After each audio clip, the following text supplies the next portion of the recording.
Hello students, आप सभी का स्वागत है हमारे साथ शुभ पाठशाला में।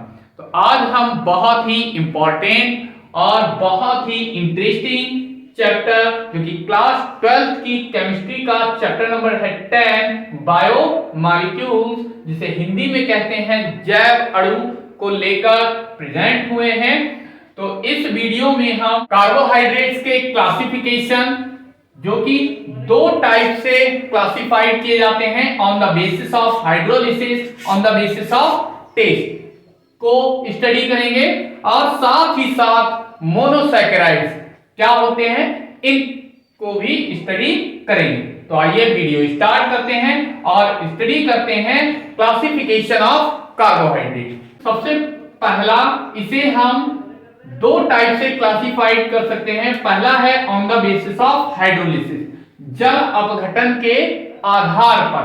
तो जल अपघटन कराया जाए इन कार्बोहाइड्रेट्स का, तो किस तरह के हमें मॉलिक्यूल्स फाइंड होते हैं, उनके आधार पर हम इन्हें तीन भागों में डिवाइड कर सकते हैं।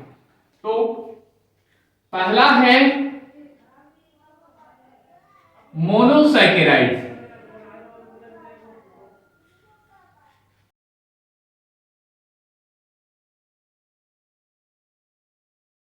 नेक्स्ट है ऑलिगोसैकेराइड्स।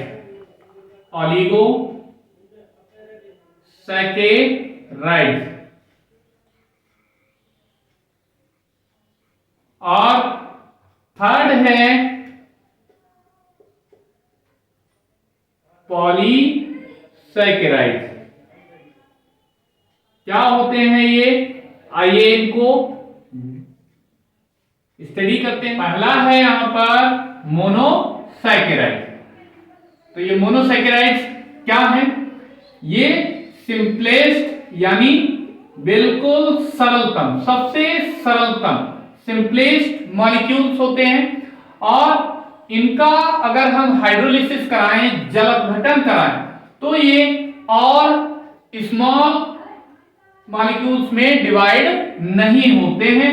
इनका जो जनरल फार्मूला होता है वो होता है CH2O का होल पावर n, जहां n की वैल्यू है वो 3 से 7 तक होती है। एग्जाम्पल की बात करें तो ग्लूकोज, जिसका फार्मूला होता है C6H12O6। इसी तरह से फ्रक्टोज, फ्रक्टोज का भी सेम फार्मूला होता है,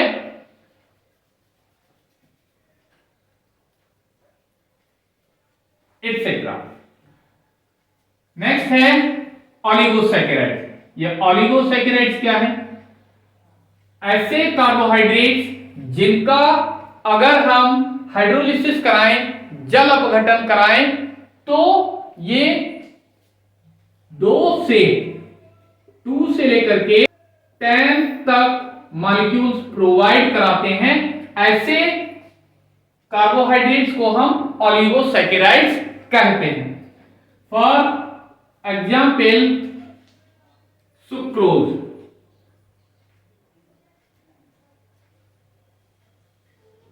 ये फार्मूला होता है इसका C12H22O11।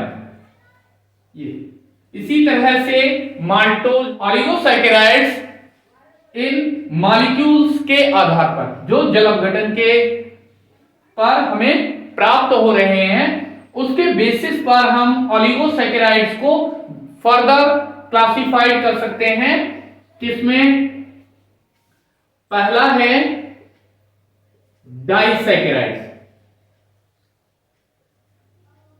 डाइसैकेराइड्स क्या होते हैं, ऐसे कार्बोहाइड्रेट्स जिनके हाइड्रोलिसिस से हमें 2 मॉलिक्यूल फाइंड होते हैं। ऐसे कार्बोहाइड्रेट्स को हम क्या कहते हैं, डाइसैकेराइड्स। और इनका एग्जाम्पल होता है सुक्रोज। जिसका अगर हम हाइड्रोलिसिस कराएं तो हमें एक मॉलिक्यूल मिलता है ग्लूकोज का और दूसरा मॉलिक्यूल मिलता है हमें फ्रक्टोज का। तो यहां पर इससे हमें कितने मॉलिक्यूल मिले? 2। इसी तरह से नेक्स्ट है ट्राइसैकेराइड।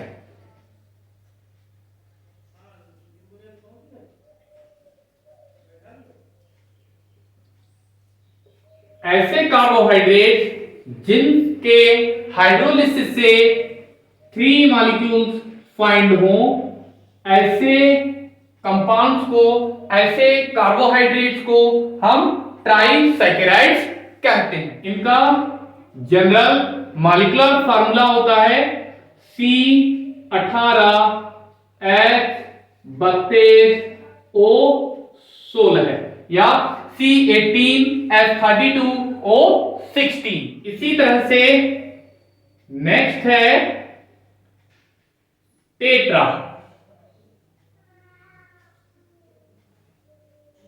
टेट्रासैकेराइड। ऐसे कार्बोहाइड्रेट जिनके हाइड्रोलिसिस से, जल अपघटन से हमें 4 मॉलिक्यूल्स फाइंड होते हैं, ऐसे सैकेराइड्स या कार्बोहाइड्रेट्स को हम टेट्रासैकेराइड्स कहते हैं। और इनका जनरल मॉलिक्यूलर फार्मूला की बात करें तो ये होता है C24H42O21। इसी तरह से पेंटासैकेराइड्स, हेक्सासैकेराइड्स और लास्ट में डेकासैकेराइड्स। बात करें पॉलीसैकेराइड्स तो ये क्या होते हैं?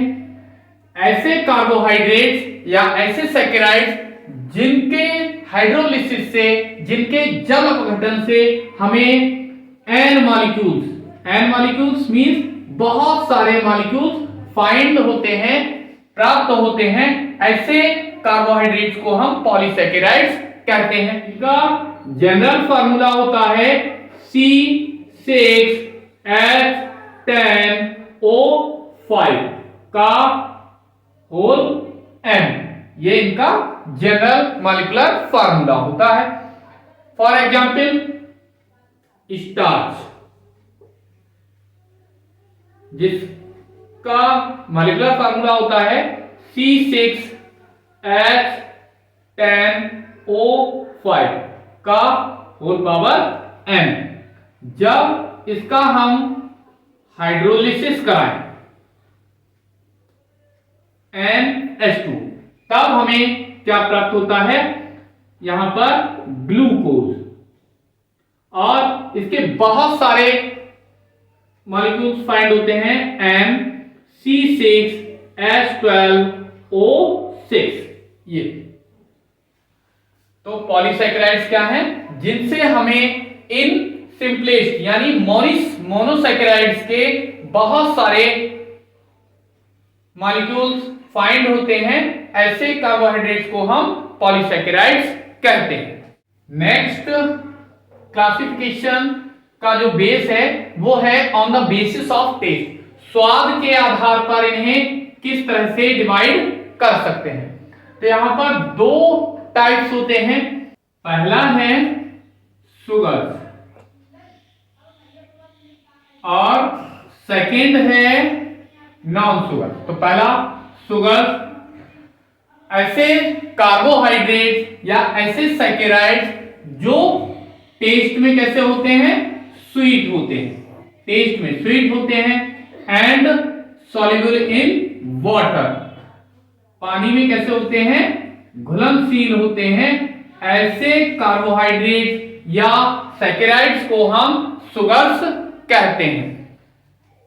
फॉर एग्जाम्पल क्या क्या होंगे? इनके एग्जाम्पल हैं जैसे शुगर, जो गन्ने की शक्कर होती है, माल्टोज और ग्लूकोज, फ्रक्टोज एटसेट्रा। ये कौन कौन से सैकेराइड्स होते हैं? तो इनमें पहला मोनोसैकेराइड्स,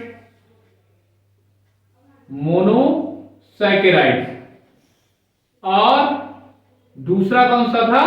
ऑलिगोसैकेराइड। दोनों ही कैसे होते हैं? दोनों ही शुगर्स होते हैं। और बात करें नॉन शुगर, ये क्या होती हैं? ऐसे सैकेराइड्स या ऐसे कार्बोहाइड्रेट्स जो टेस्ट में स्वीट नहीं होते हैं, इनका टेस्ट है वो स्वीट नहीं होता है, और साथ ही साथ इनसॉल्युबल होते हैं वाटर में, या हम यूं भी कह सकते हैं कि पानी में घुलनशील नहीं होते हैं। ऐसे कार्बोहाइड्रेट्स को हम क्या कहते हैं? नॉन शुगर्स कहते हैं। एग्जाम्पल जैसे ग्लाइकोजन, सेलुलोज एटसेट्रा। और ये सारे के सारे पॉलीसैकेराइड्स होते हैं।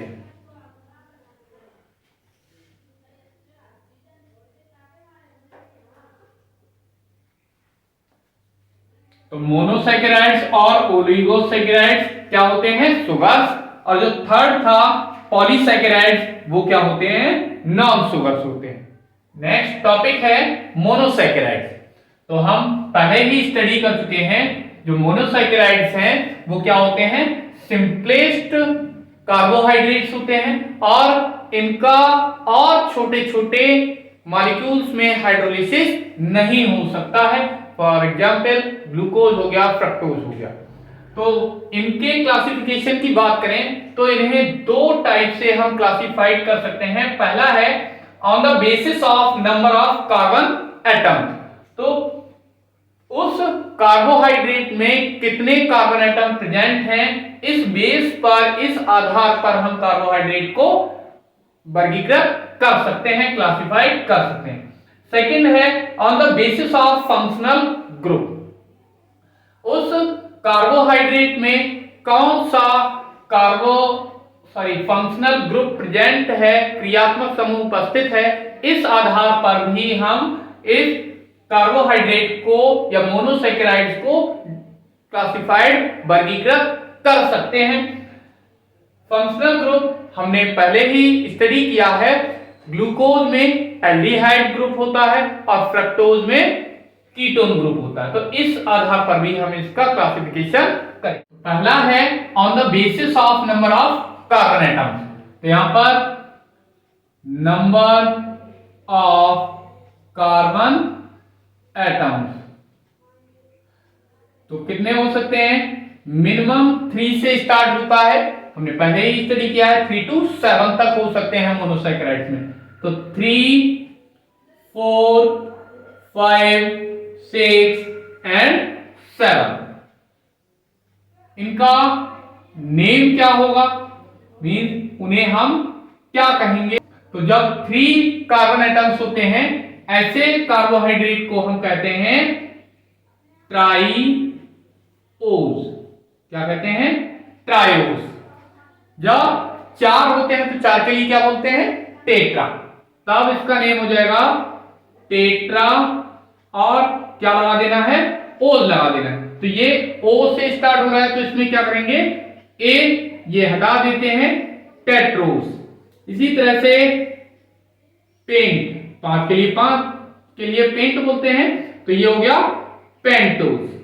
6 कार्बन एटम्स हैं तो हेक्सोस, और 7 है तो हेप्टोस।